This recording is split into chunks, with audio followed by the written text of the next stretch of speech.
Video like जरूर कर लीजिए और ऐसे वीडियो लगातार फ्री में पाने के लिए चैनल को तुरंत सब्सक्राइब कर लीजिए और बेल आइकन को जरूर टैप कर लीजिए ताकि आगे भी सारे वीडियो आपको मिलते रहे। यूट्यूब में फॉलो करते हैं तो प्लीज ये वाला फ्री टेलीग्राम चैनल जरूर ज्वाइन कर लीजिएगा। सारे नोटिफिकेशन सारे अपडेट यहीं पे आते हैं, ध्यान रखिए।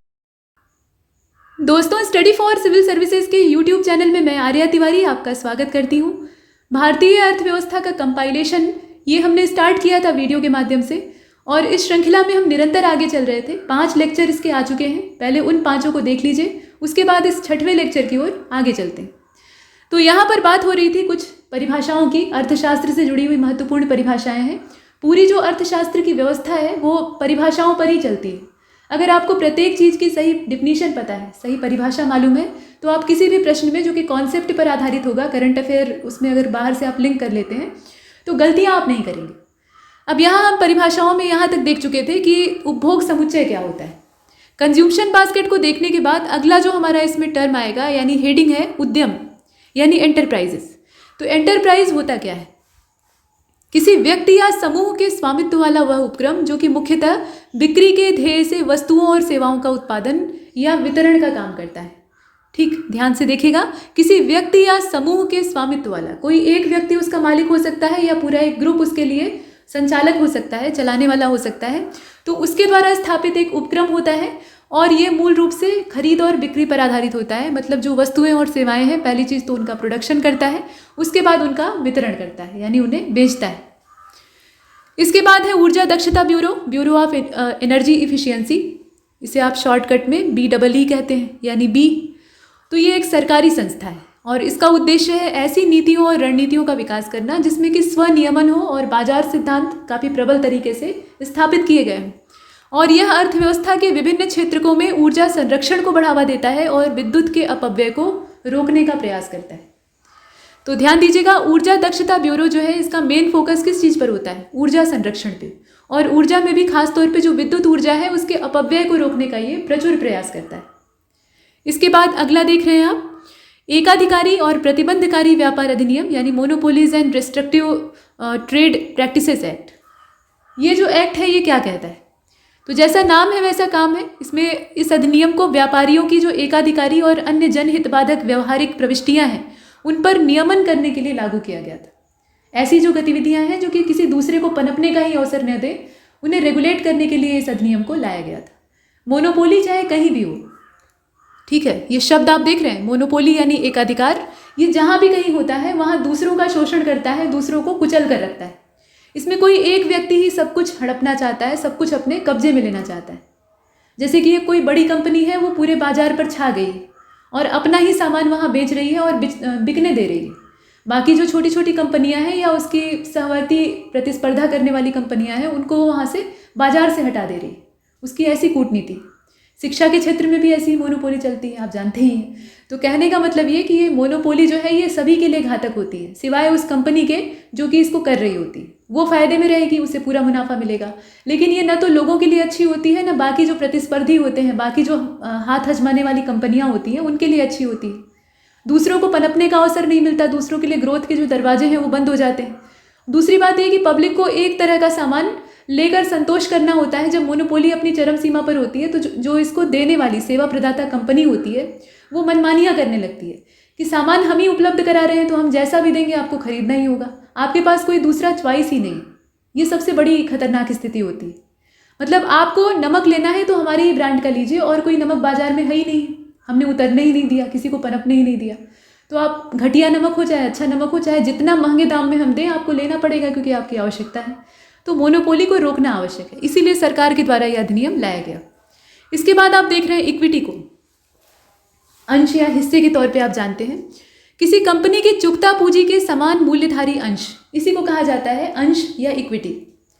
इनके धारक ही कंपनी के वास्तविक स्वामी होते हैं। मतलब इन इक्विटी को जो धारण करता है, इन अंशों को जो धारण करता है यानी धारक होता है, वही कंपनी का वास्तविक मालिक होता है और इन्हें कंपनी में मताधिकार प्राप्त होता है। ठीक है, वोटिंग का अधिकार प्राप्त होता है और ये लाभांश पाने के अधिकारी होते हैं।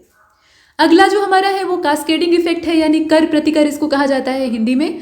तो करों के कारण वस्तुओं की कीमतों के अनुपात से अधिक वृद्धि, मतलब कहने का तात्पर्य ये है कि कर जब लगाया जाता है तो उसकी वजह से वस्तु की कीमत जो है उनमें अनुपात से ज़्यादा वृद्धि हो जाना, यही मूल मसला है। और यह प्रायः अनेक चरणों में लगने वाले करों का परिणाम होता है। इसका नाम ही है कर प्रतिकर, एक कर के ऊपर दूसरा कर, दूसरे के ऊपर तीसरा कर, और ऐसे करके करते करते जब एक टैक्स के ऊपर दूसरा लगना शुरू हो जाता है तो निश्चित तौर पर करों का बोझ जो है वो बढ़ेगा। और वही यहाँ पर होता है। जैसे एग्जाम्पल के तौर पे आप देखिएगा, इसमें कहा गया कि उत्पादन शुल्क की राशि को वस्तु की उत्पादन लागत से जोड़कर उस पर विक्रय कर लगाना। पहले क्या हो रहा है, उत्पादन शुल्क की जो राशि है उसको वस्तु की उत्पादन लागत में जोड़ दिया गया, तो यहाँ पर जो वस्तु का दाम है वो बढ़ जाएगा, सीधी बात है, और उसके ऊपर से फिर विक्रय कर लगा दिया गया और ज़्यादा बढ़ जाएगा। तो ऐसे फिर उत्पादन शुल्क पर भी विक्रय कर लग जाने से यहाँ मामला जो है ये गंभीर हो जाता है, चीज़ें बहुत ज़्यादा महंगी हो जाती है। तो कर प्रतिकर से महंगाई बढ़ती। इसके बाद अब कॉमर्शलाइजेशन ऑफ एग्रीकल्चर है। हर चीज़ का कॉमर्शलाइजेशन हो रहा है तो एग्रीकल्चर का तो होना ही चाहिए। हालांकि किसी भी चीज़ की एक सीमा तक ही जो बढ़ोतरी है वो अच्छी होती है। ज़रूरत से ज़्यादा अगर वाणिज्यीकरण किसी भी चीज़ का किया जाए तो वहाँ सिर्फ स्वार्थ ही पनपता है, लाभ की कोई संभावना नहीं रहती। तो कृषि का व्यवसायीकरण है क्या? इसमें ये कहा गया, कॉन्सेप्ट बिल्कुल सीधा है कि स्व उपभोग या स्व उपयोग या पारिवारिक उपयोग, इस उद्देश्य से नहीं बल्कि मुख्यतः बाजार में बिक्री के लिए व्यावसायिक रूप से कुछ अलग तरह की फसलों को उगाना। मतलब जिन फसलों की या जिन उत्पादों की मांग बाजार में है सिर्फ हम उन्हीं का प्रोडक्शन करेंगे और उनसे मुनाफा कमाएंगे। यहाँ उद्देश्य अपने परिवार का भरण पोषण या अपने यहाँ अनाज का स्टॉक इकट्ठा करना नहीं है, जो कि आम किसान का होता है। ठीक, किसान अपने मामले में आत्मनिर्भर होता है, वो अपने खाने भर, अपने परिवार का पोषण करने भर, बल्कि उससे कहीं ज़्यादा अनाज उपजा लेता है। लेकिन यहाँ जो कॉमर्शियल तरीके से खेती करने वाले किसान होते हैं वो खाद्यान्न उत्पादन नहीं करते हैं, वो उन फसलों को उगाते हैं जो कि वाणिज्यिक फसलें होती हैं। बाजार में उनकी डिमांड और उनका मूल्य दोनों काफ़ी अच्छा खासा होता है। तो यही है, और इसमें शुरुआत ब्रिटिशों के द्वारा ही की गई है। उससे पहले कॉमर्शियल एग्रीकल्चर अपने देश में उतना प्रचलित नहीं था। तो ब्रिटिशर्स जो है और कई सारे यूरोपीय इसमें शामिल हैं, लेकिन ब्रिटिशों के द्वारा बड़े पैमाने पर। तो अंग्रेज़ों ने खाद्य फसलों के स्थान पर नकदी फसलों की खेती को बढ़ावा देने के लिए उनको ऊंची कीमतें देना शुरू किया। ठीक है, और नतीजा वहीं से शुरू होता है फिर कॉमर्शियल एग्रीकल्चर का। नकदी फसलें अपने देश के उद्योगों के लिए कच्चे माल के रूप में चाहिए थी, अंग्रेज़ों को इसकी आवश्यकता थी, और वहाँ से इन्होंने इसे प्रोत्साहित किया। शुरुआत में किसान ये काम नहीं करना चाहते थे क्योंकि इसमें उन्हें ज़्यादा मुनाफा नहीं मिलता था, मुनाफा तो असली अंग्रेज़ खा जाते थे। तो इसीलिए तरह तरह के आंदोलन होते हैं, जैसे नील आंदोलन को आप देखते हैं। ठीक है, वहाँ अंग्रेज़ों का ही पूरा फ़ायदा था, किसान को कहाँ फ़ायदा मिलता था। किसान को अगर फ़ायदा मिलता तो बड़े बड़े जो आंदोलन हुए थे वो होते ही नहीं। ऐसी ही बहुत जगह समस्याएं दिखाई देती हैं, लेकिन ये कॉमर्शियल धर्रा जो एग्रीकल्चर का है वो वहीं से सामने आता है। इसके बाद है नॉन टैरिफ बैरियर्स। तो गैर शुल्क बाधाएं हैं क्या? सरकार के द्वारा आयात शुल्क से अलग लगाए गए आयात प्रतिबंध जो होते हैं उनको कहा जाता है गैर शुल्क बाधाएं, और इनमें आयात के परिमाण और गुणवत्ता के प्रतिबंध भी सम्मिलित होते हैं। कितनी मात्रा में होगा और कैसी गुणवत्ता उसकी होगी, किस क्वालिटी की चीज़ को आयात किया जाएगा, ये सब भी रेगुलेशन उसके अंदर होता है, और ये अच्छी बात है। अब इसके बाद डिफेक्ट फाइनेंसिंग को आप देख रहे हैं। डिफेक्ट फाइनेंसिंग का मतलब होता है घाटे की वित्त व्यवस्था।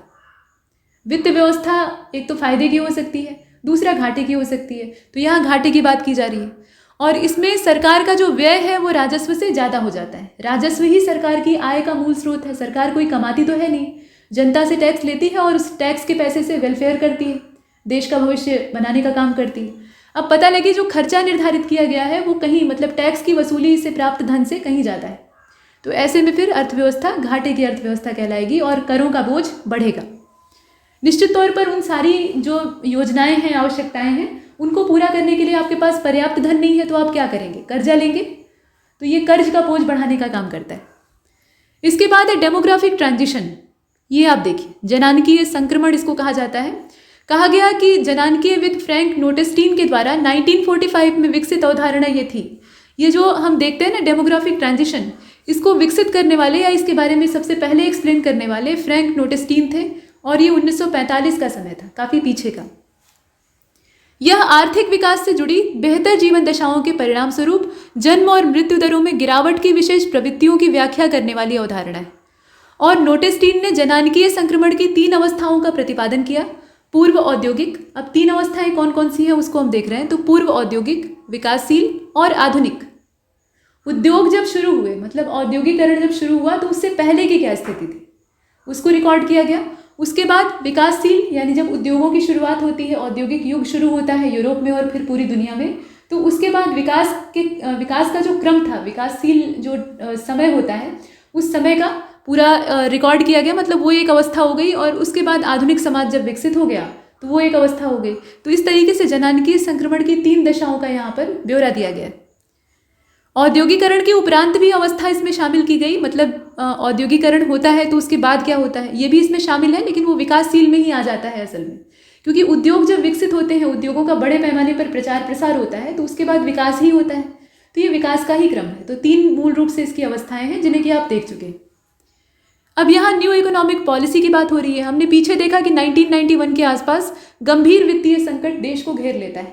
विदेशी मुद्रा भंडार खाली होने के कगार पे, और हमारे पास बहुत कुछ बचा नहीं था। मतलब आगे देश कैसे चलेगा ये एक भविष्य था जो कि अधर में लटका हुआ था। तो ऐसी स्थिति में फिर उस संकट से उबरने के लिए बहुत सारे जो हमारी आर्थिक नीतियों में बदलाव हैं वो किए जाते हैं।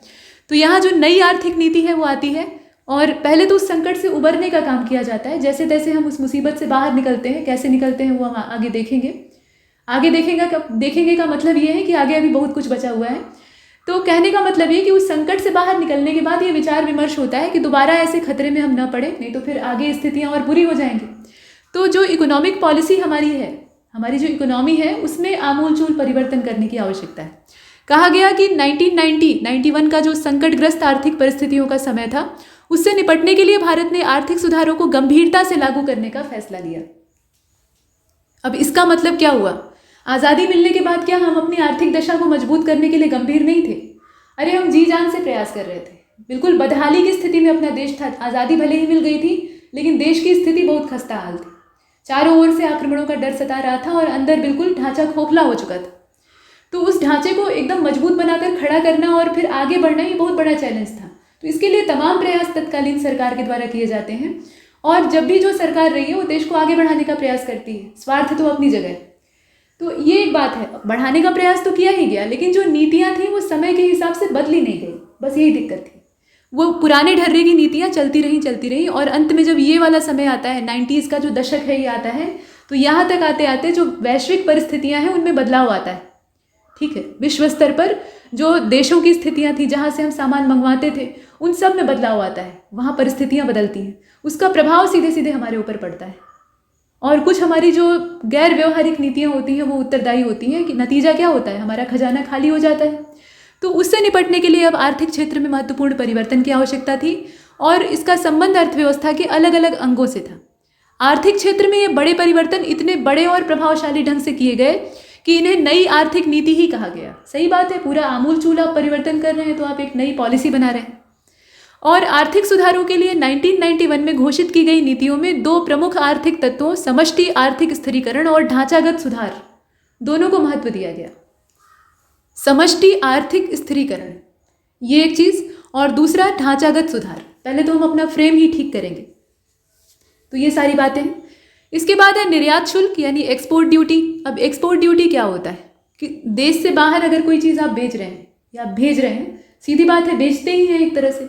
बाहर आप कुछ भेजेंगे तो दान पुण्य तो कर नहीं रहे हैं। हाँ, परमार्थ भी भारत करता है, लेकिन आमतौर पे क्या होता है, आप कोई सामान भेज रहे होते हैं तो बदले में या तो आपको विदेशी मुद्रा प्राप्त होती है, और नहीं तो फिर बदले में कोई सामान प्राप्त होता है। यही होता है।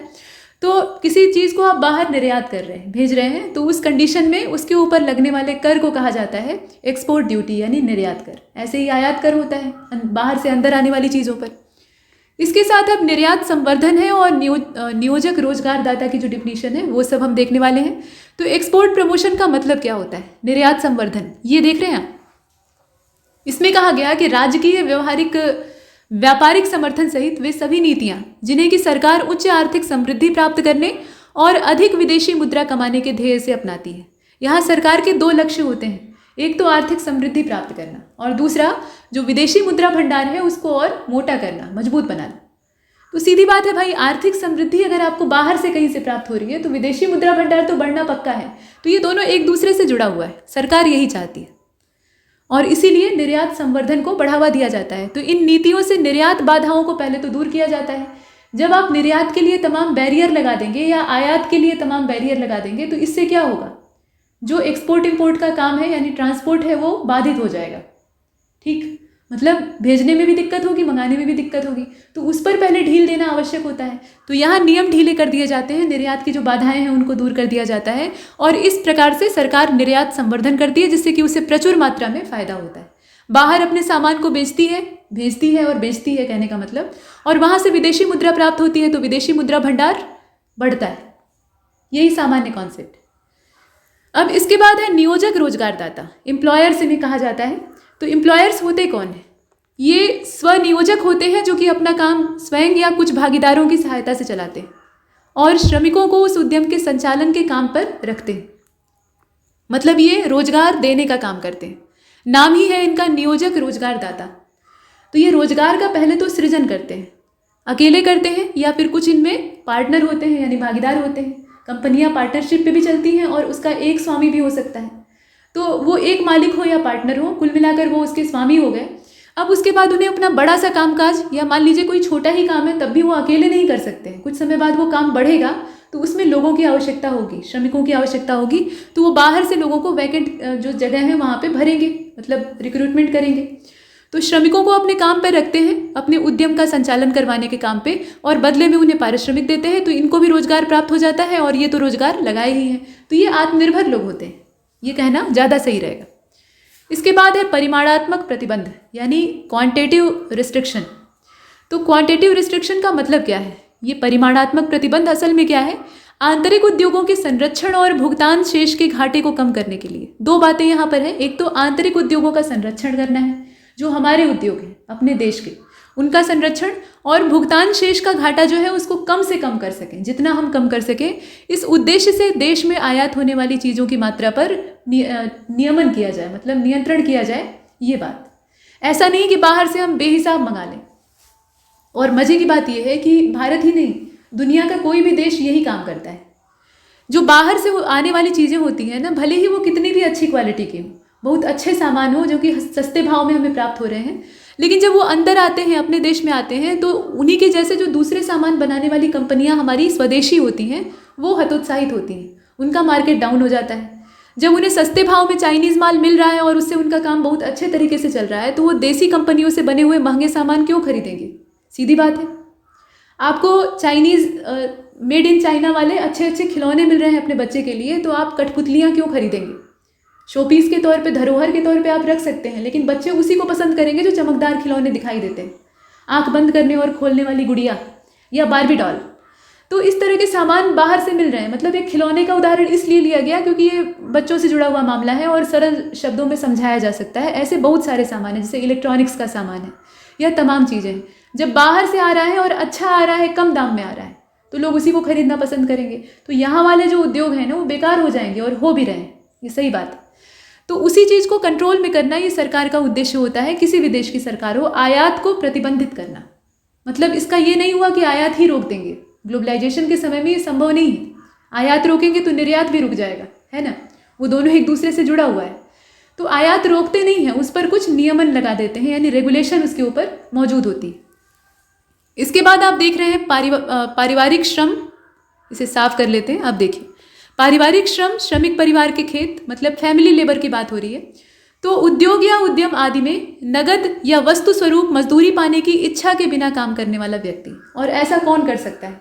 आपके परिवार का सदस्य ही करेगा, और कोई नहीं कर सकता। और किसी को आप बुला कर तो देखिए, वो पहले अपना मेहनताना गिनाएगा आपको कि इतना हम लेंगे तभी ये काम करेंगे, और वो भी अपनी मर्जी से करेंगे। तो ये काम जो निस्वार्थ भाव से होता है, ये सिर्फ परिवार के सदस्य ही करते हैं। और इसका एक सामान्य उदाहरण जो सबसे व्यवहारिक है, एक किसान है, उसके पास मान लीजिए 2 बीघा ज़मीन है, सपोज दैट 2 बीघा ज़मीन है और उसके 5 बच्चे हैं और एक पत्नी है, ठीक, मतलब ये उसकी फैमिली है।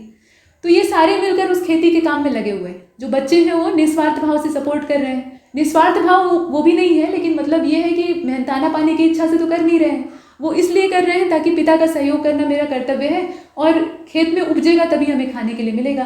तो उन्हें किसी नगद मेहनताने की आवश्यकता नहीं है, ना अपेक्षा है। पत्नी जो है वो अलग से सहयोग कर रही है, किसान उसमें निस्वार्थ भाव से लगा हुआ है। मतलब ये हुआ कि बिना किसी पारिश्रमिक की अपेक्षा किए निरंतर अपना श्रम योगदान उसमें देना, यही कहलाता है आपका पारिवारिक श्रम। पूरा परिवार उसी में लगा रहता है और उससे अपना पोषण प्राप्त करता है। ये सारा मामला है। इसके बाद है आपके एस्टेब्लिशमेंट यानी प्रतिष्ठान। तो ऐसे उद्यम जिनमें कि वर्ष की अधिकांश अवधि में पारिश्रमिक पाने वाला श्रमिक जो है वो अवश्य काम करता है, मतलब लगभग वो साल भर काम करता है और उसके लिए उसे मजदूरी मिलती। प्रत्यक्ष विदेशी निवेश, ये एक महत्वपूर्ण चीज़ है। फॉरेन डायरेक्ट इन्वेस्टमेंट, इसकी परिभाषा क्या है? परिभाषा ये कहती है कि किसी देश की आंतरिक संरचनाओं, संयंत्रों और संस्थाओं में, ध्यान से देखिएगा, किसी देश की आंतरिक संरचनाओं, संयंत्रों और संस्थाओं में विदेशी परिसंपत्तियों का निवेश, इसी को कहा जाता है फॉरेन डायरेक्ट इन्वेस्टमेंट। ये विदेश से सीधा सीधा इन्वेस्टमेंट होता है, इसीलिए इसका नाम ऐसा रखा गया है। और इसमें शेयर बाजार में लगी जो विदेशी पूंजी है उसको शामिल नहीं किया जाता है। यहाँ डायरेक्ट इन्वेस्टमेंट की बात हो रही है, इनडायरेक्ट इन्वेस्टमेंट की या सिर्फ इन्वेस्टमेंट की बात नहीं हो रही है। अगर यहाँ सिर्फ इन्वेस्टमेंट होता कि फॉरेन इन्वेस्टमेंट को हम देखेंगे तो फॉरेन इन्वेस्टमेंट में ये सब आ जाता है। शेयर मार्केट में अगर कोई विदेशी कंपनी अपना सामान, मतलब अपना धन लगाई हुई है तो उसको भी हम इसमें शामिल करते। लेकिन यहाँ प्रत्यक्ष जो निवेश हो रहा है, सामने से दिख रहा है, शेयर के माध्यम से या अन्य माध्यमों से नहीं हो रहा है, तो प्रत्यक्ष निवेश को ही इसमें रिकॉर्ड किया जाता है या गिना जाता है। अब यहाँ आप देख पा रहे हैं कि प्रत्यक्ष विदेशी निवेश को शेयर बाजार के माध्यम से स्वदेशी कंपनियों में निवेश से बेहतर माना जाता है। ये ज़्यादा बेहतर माना जाता है क्योंकि इससे ज़्यादा लाभ होता है। धारणा क्या है? तो धारणा यह है कि शेयर बाजार में लगा जो धन है वो अस्थिर है, उसका कुछ भरोसा नहीं है और बात सही नहीं है, सिर्फ धारणा नहीं है, हकीकत है।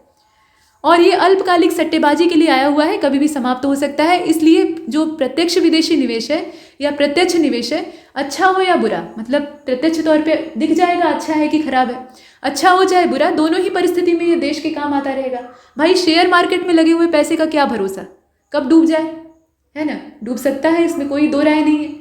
तो इसलिए इस पर कुछ भरोसा नहीं किया जा सकता। ये जुए सट्टे के खेल की तरह से है, सट्टा बाजार है ही है, तो वहाँ पर मामला स्थिर नहीं हो सकता और देश की अर्थव्यवस्था को हम ऐसे डामाडोल हालत में छोड़ नहीं सकते। तो ये जो प्रत्यक्ष विदेशी निवेश है ये ज़्यादा भरोसेमंद माना जाता है। तो ये बात है। इसके बाद आप देखें प्रति व्यक्ति आय को, और अपने देश में प्रत्येक व्यक्ति की, चाहे वो कितना भी पढ़ा लिखा, कितना भी एडवांस क्यों ना हो, उसकी एक सामान्य प्रवृत्ति होती है, वो रक्षावरण में रहना चाहता है, यानी अपनी जो कंफर्ट जोन है उससे बाहर नहीं निकलना चाहता, चाहे वो सरकार हो या आम नागरिक। मतलब हम स्थिर रहना चाहते हैं, हमें भरोसे की चीज़ चाहिए होती है। अब आप कहेंगे कि ये तो सबको चाहिए होता है, चाहिए होता है, लेकिन जो पश्चिमी देश हैं वो हमारी तुलना में ज़्यादा रिस्क लेना पसंद करते हैं। हमारे पास रिस्क लेने वाली जो इच्छा शक्ति है ना वो थोड़ी सी कम है। ये सुनने में अच्छा नहीं लग रहा है लेकिन ये हकीकत है। और एक चीज़ जान जाइए, रिस्क लेने वाले जो होते हैं ना वो हमेशा आगे बढ़ते हैं। एक बार नीचे धक्का खाएंगे, हो सकता है कई बार पटके भी जाएं, परिस्थितियाँ उनको पटक दें, लेकिन रिस्क ही उन्हें जिताता भी है। लेकिन अपने देश में ऐसा नहीं है। अब जैसे आभासी मुद्रा को ही ले लीजिए, अगर कोई दूसरा राष्ट्र रहा होता, हालांकि बहुत सारे देश इसे सही नहीं मानते हैं, लेकिन कोई दूसरा देश रहा होता तो अब तक धड़ल्ले से चालू हो गया होता, खासतौर पे जो पश्चिमी राष्ट्र हैं। लेकिन अपने यहाँ तमाम तरह की पाबंदी है और एक हद तक ठीक भी है। तो कुछ मामलों में इससे फ़ायदा होता है, कुछ मामलों में नुकसान होता है। कहीं कहीं हम लोग स्टेबिलिटी के लिए काम करते हैं तो स्थिर रहते हैं, हमारी आर्थिक स्थिति इतनी आसानी से ख़राब नहीं होती। अभी देखिए कोविड वाला जो दौर था, सारी अर्थव्यवस्थाएं जो है वो खस्ता हाल हो गई, लेकिन भारत की अर्थव्यवस्था खराब जरूर हुई है लेकिन उतनी खराब नहीं हुई है जितनी कि बाकी धनी राष्ट्रों की, है ना। तो ये सब हमारी स्थिर प्रवृत्ति का ही नतीजा है। लेकिन जहाँ रिस्क की बात आती है वहाँ रिस्क भी थोड़ा लेना काफ़ी होता है। फिलहाल प्रत्यक्ष विदेशी निवेश को थोड़ा ठीक माना जाता है शेयर बाजार में लगी हुई पूंजी से, इसलिए क्योंकि शेयर मार्केट का कुछ भरोसा नहीं। प्रति व्यक्ति आय को देखते हैं तो पर कैपिटा इनकम जो है, इसमें किसी अवधि विशेष में राष्ट्रीय आय और राष्ट्रीय जनसंख्या का अनुपात हम निकालते हैं। मतलब राष्ट्रीय आय कितनी है और राष्ट्रीय जनसंख्या कितनी है, दोनों का रेशियो निकाल लीजिए, आपको पर कैपिटा इनकम प्राप्त हो जाएगी। लेकिन इसमें एक खास अवधि को ध्यान में रखा जाता है। इसके बाद प्रवेश अवरोध है, बैरियर टू एंट्री, और इसमें यह कहा गया कि वे कारक जो किसी उद्योग में प्रवेश के इच्छुक फर्मों का आगमन कठिन बना देते हैं। मतलब कोई खास उद्योग है, जैसे कि आपका हार्डवेयर से संबंधित है, या कपड़ा उद्योग है, या फिर आपका चीनी मिल खोलने का काम है, या शिक्षा भी आजकल एक उद्योग बन गया है तो शिक्षा उद्योग है। इस तरह से तमाम चीज़ें। तो ये जितने भी उद्यम हैं इसमें कोई बाहरी फर्म या बाहरी कंपनी अपना पैसा लगाना चाह रही है, वो स्वदेशी ही है, बाहर की नहीं है, मतलब विदेशी नहीं है, लेकिन बाहर से अंदर आने की इच्छा रखती है, तो उस पर ये बैरियर ऐसे लगे होते हैं कि वो अंदर आसानी से नहीं घुस पाती। तो ये बैरियर टू एंट्री है, और ये बैरियर लगाने का काम सरकार नहीं करती है, बल्कि जो पुराने फर्म है वही करते हैं ज़्यादातर। हालांकि कुछ मामलों में सरकार भी ऐसा करती दिखाई गई है, लेकिन आमतौर पे जो स्वदेशी कंपनियां हैं उनको उनके रास्ते में रुकावट डालने का काम ये सरकार का नहीं होता है। कुल मिलाकर ये अवरोध उन पुराने फर्मों को प्रभावित नहीं करते हैं। जैसे कि एक खास क्षेत्र में कुछ पुरानी कंपनियां काम कर रही हैं, खूब मुनाफा कमा रही हैं, तो उनको इससे कोई फ़र्क नहीं पड़ता है, उनके ऊपर ये असर भी नहीं डालेंगे। जो बाहर से आके काम करने वाला है, मतलब अभी वो जड़ जमाने की कोशिश कर रहा है, उसी को ये प्रभावित करते हैं। तो ये मामला है और यहाँ तक हमने देखा। इसके बाद हम मैटरनल मोर्टेलिटी रेट से आगे देखना शुरू करेंगे, मातृत्व मृत्यु दर देखेंगे, उसके बाद हम बजट घाटा देखेंगे और बहुत कुछ देखेंगे। तो तब तक के लिए नमस्कार।